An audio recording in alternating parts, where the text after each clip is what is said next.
Well, you would think that when a team loses its best player beyond question and one of the greatest players in the history of the franchise, that the season is just going to be a lost cause, that there's going to be that feeling of doom and gloom, despair, and ultimately disaster. And you could understand where if you looked at the Minnesota Vikings 2014 season and the fact that they lost Adrian Peterson to off the field issues after the first game, you could have expected perhaps that the season was going to nosedive and it was going to get bad very quickly because Adrian Peterson had been such a focal point of what this team has done for so many years. What the hell are they going to do without all day AP?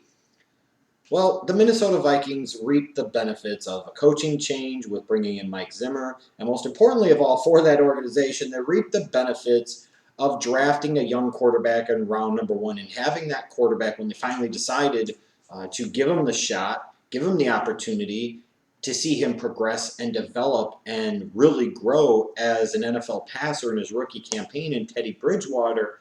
It's amazing how the season goes from being a potential huge loss and being something that could really set the organization back for years to where the season becomes a positive. There's growth, there's improvement. And frankly, there's improvement on both sides of the ball, not just at the quarterback position. And now you're talking about a Minnesota Vikings team that after a 5-10-1 record in 2013, they went 7-9 in 2014 with a rookie quarterback starting the majority of the season and their best player missing 15 games in Adrian Peterson.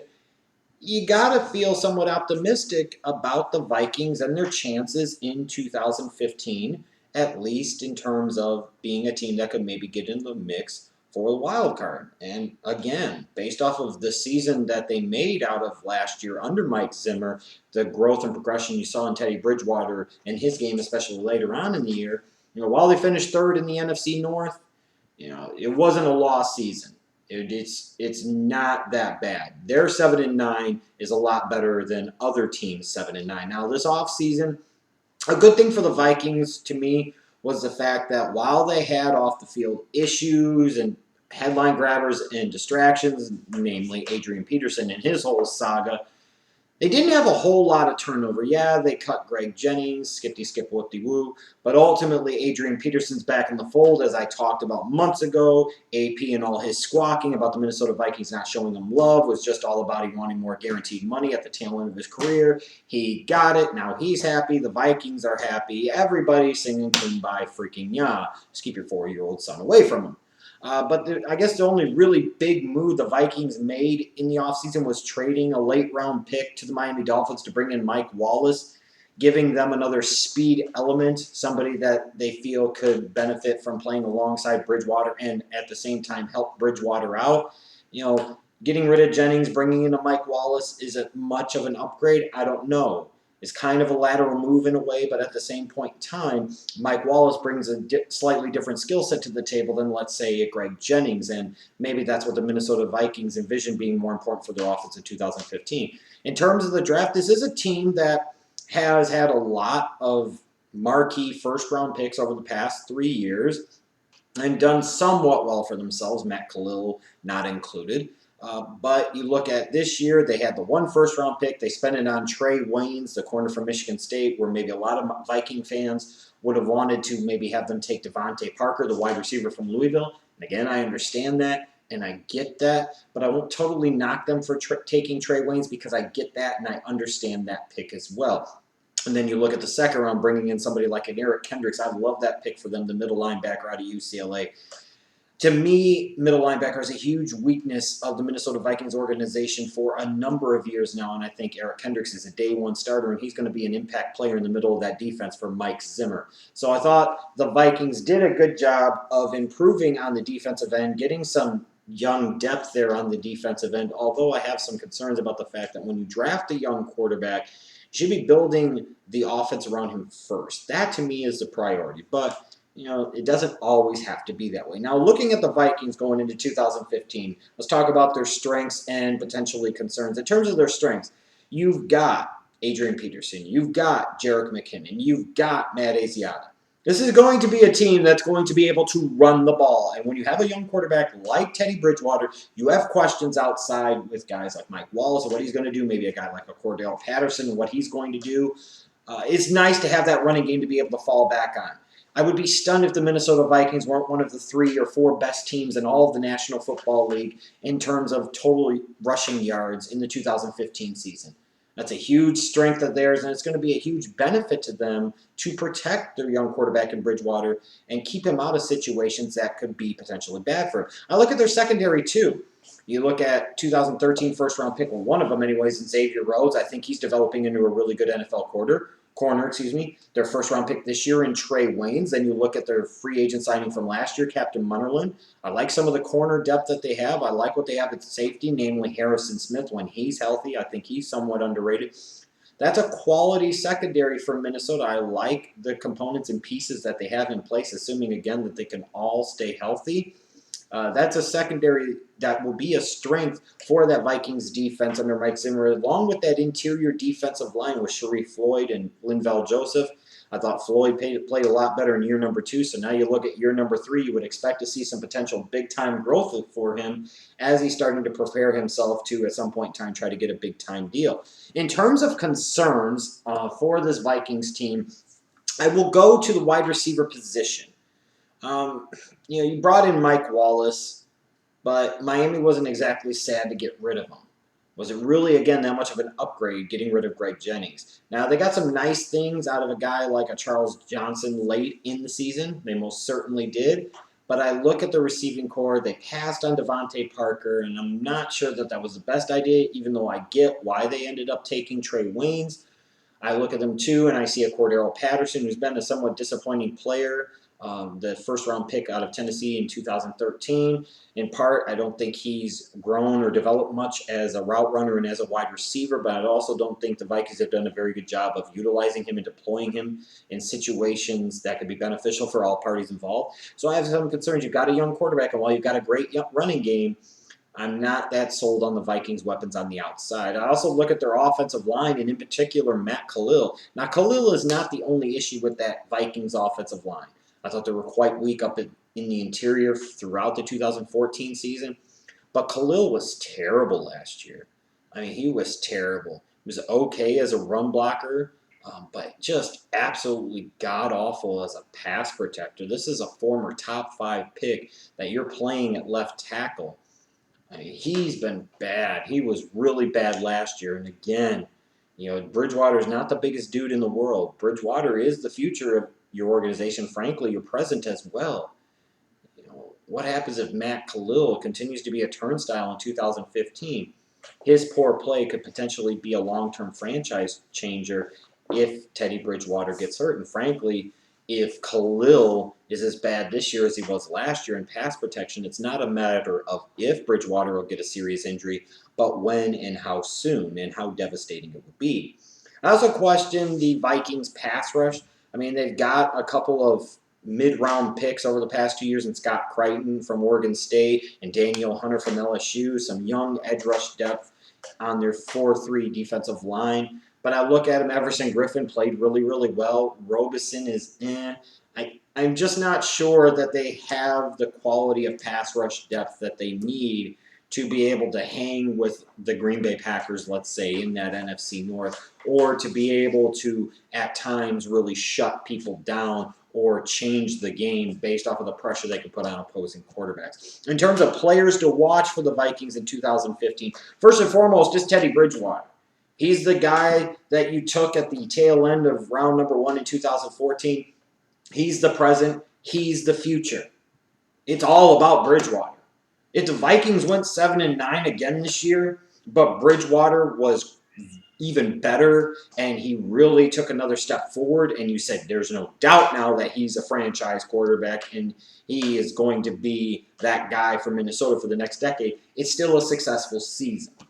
If he does become that guy and develop into that guy like I envision that he can be, the Vikings probably don't finish 7-9. That would be underselling them. They probably finish a whole lot better, more like 9-7 or 10-6.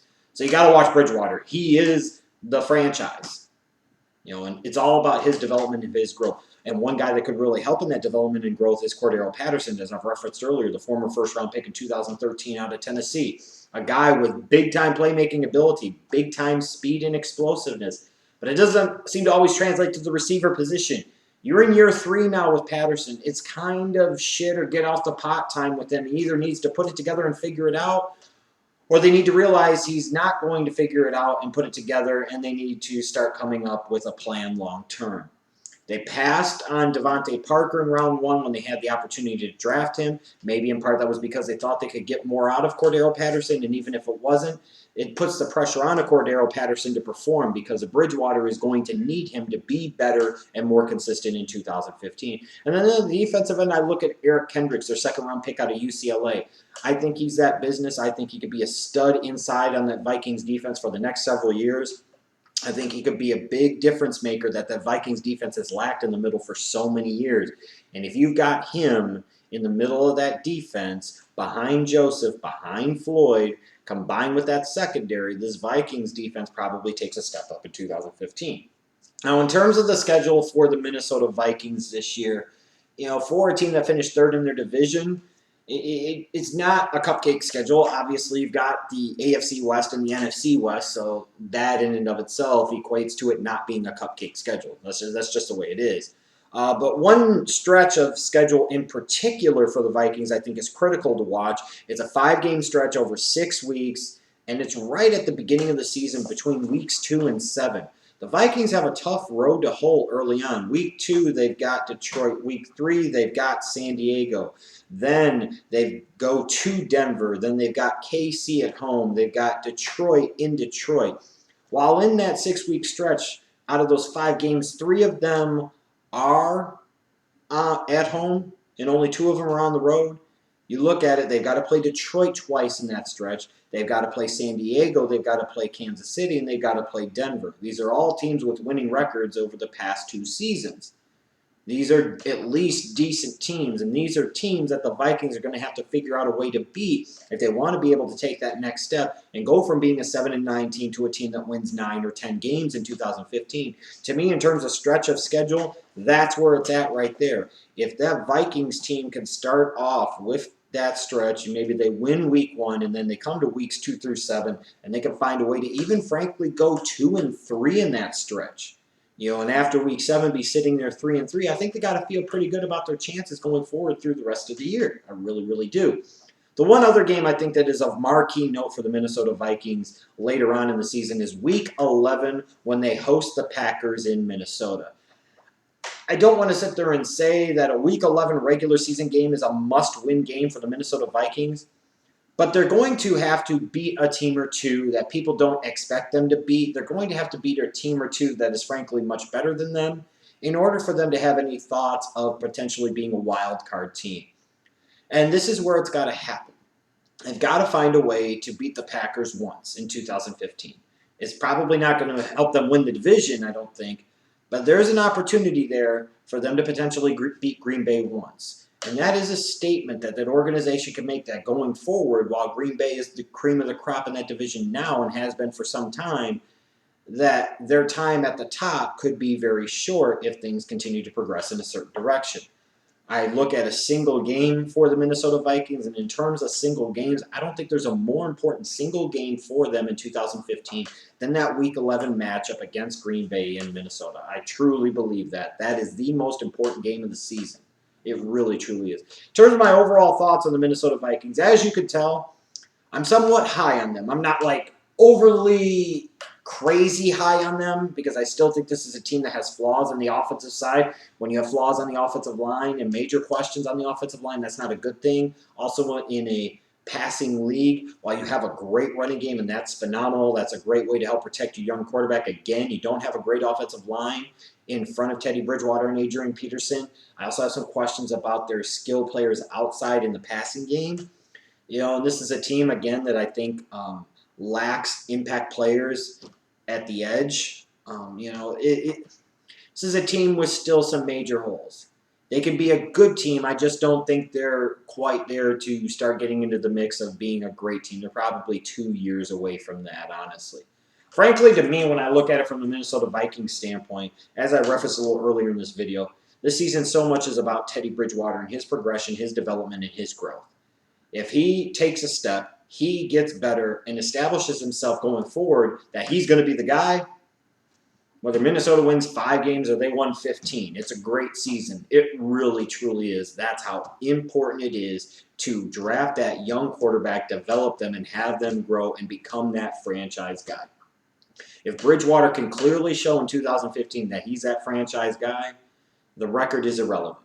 However, if Bridgewater does develop like that and he does become that guy, like I do believe honestly he can, especially in that Norv Turner offensive system, this is a Vikings team, that could scare some people. This is a Vikings team that could be in every game. This is a Vikings team I'd be surprised if they didn't have a winning record come the end of the season, because they're going to have a great running game. Even with that so-so offensive line in front of them, you got Adrian Peterson, you've got McKinnon, you've got Asiata, you've got depth at the running back position, a lot of depth. You've got a young and improving defense. Like I said, Everson Griffin played much better than I anticipated he was going to in 2014. You've got Linval Joseph and Sharif Floyd on that line. Second-round pick at middle linebacker, and Eric Kendricks, who brings some speed and explosiveness to that position that they've lacked for so long. And a young secondary with Xavier Rhodes and Harrison Smith and Trey Waynes, even Captain Munnerlyn thrown in the mix. This is a young, improving defense and a team that is definitely on the upswing. In terms of the range for the Vikings, things could go wrong. They could have a lot of injuries. Bridgewater could go down early in the season. It could be a bad Vikings team. And just being honest, it's not out of the realm of possibility of some of those things happening. You never know. This team could only win 5 or 6 games, especially, again, when you look at that early stretch of schedule. Let's say they figure out ways to lose to Detroit and San Diego and Denver and Kansas City and Detroit again. You're starting off the season 0-6 or 1-5. It's really hard to dig yourself out of that hole. But I think this Vikings team could also win 9, maybe 10 games. If you said to me 8-8, right in the middle of the road, is a good pick for the Vikings in 2015, I would say perhaps it is. I think somewhere between 8 wins to 10 wins is where the Vikings will end up this season.